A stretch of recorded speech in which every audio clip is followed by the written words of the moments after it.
Are churches dying?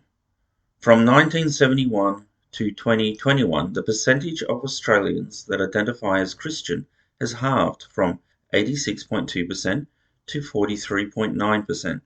Or looked at it at another way, in 1971 there was almost 4 million Anglicans.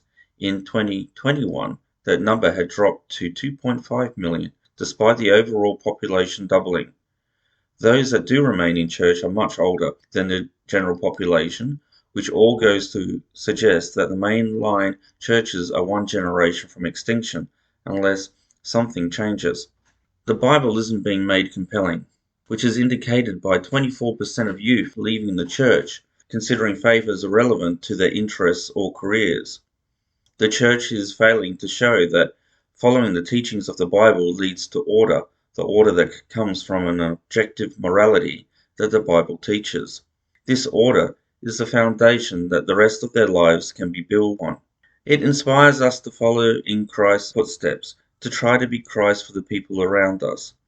In an ever-changing world, the church's rituals and traditions provide an order that connects the followers with all the other Christians in a way that transcends time as a communion of saints. There is also a failure to highlight the spiritual nature of the journey. What we are doing in church isn't all about this world, but about the one to come after it.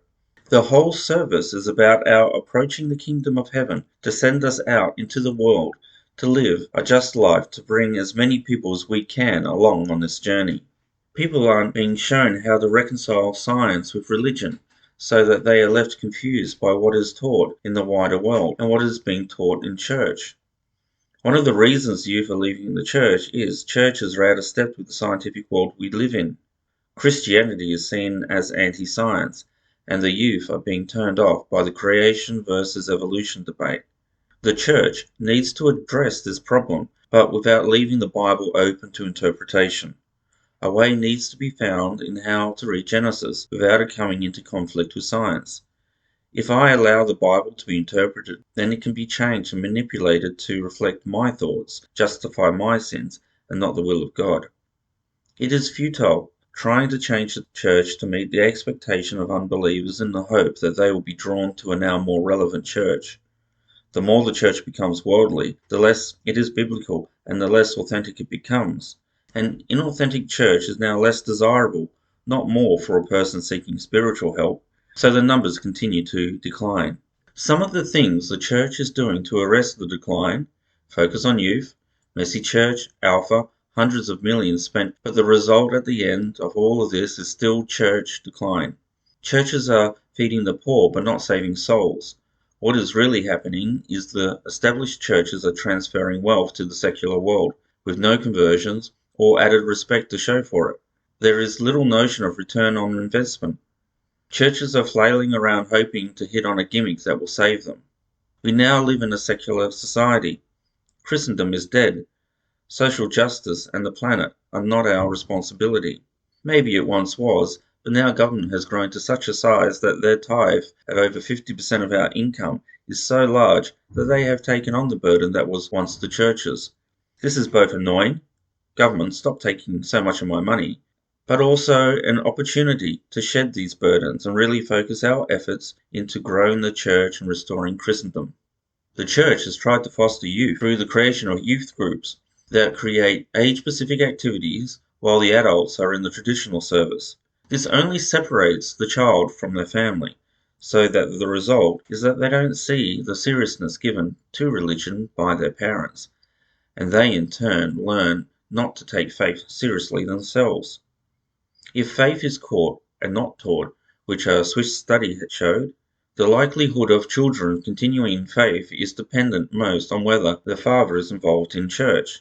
It would seem strange to separate the carrier of the gospel with the recipient.